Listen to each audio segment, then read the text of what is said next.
Canada's Competition Bureau says the country's grocery sector needs more competition to help keep food prices down.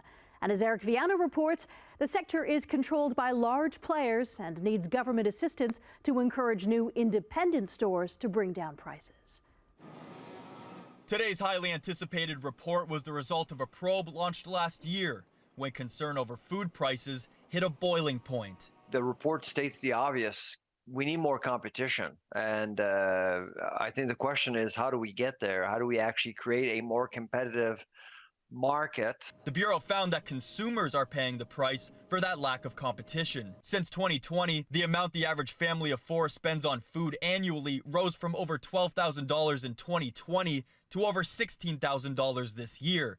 That's around a $4,000 jump. Put in another way, that's almost 2 months more worth of rent being dedicated to feeding a family for the year. The prices are going up again, for sure. Chicken, for example, was $10 for this package here. It's now $13 this week. You're hesitant about purchasing some of the things that you enjoy eating. Kind of bite the bullet and buy it. I don't even look at the receipt anymore.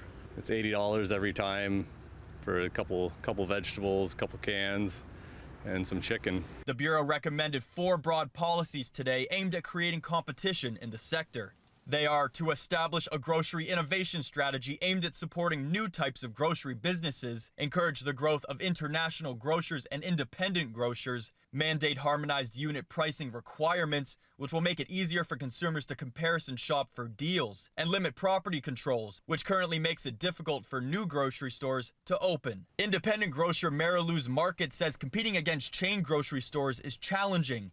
It would be extremely difficult for new stores trying to open up. With the buying power they have, sometimes they set prices, and particularly their flyer prices, at levels that we could never reach, below our costs. Real estate and the bigger chains sort of snatching up big plazas and making it just tough to even find a spot to operate. Sylvain Charlebois is one of the country's leading researchers in the grocery sector. He says the Bureau recommendations are important, but says it missed out on addressing the relationship between retailers and suppliers. I think the big elephant in the room is really about price fixing. I mean, I think the biggest urgency right now is consumer trust, the erosion of consumer trust. The Bureau says any change will take time, which is cold comfort for Canadians struggling to make ends meet. Eric Viano, CHCH News, Hamilton.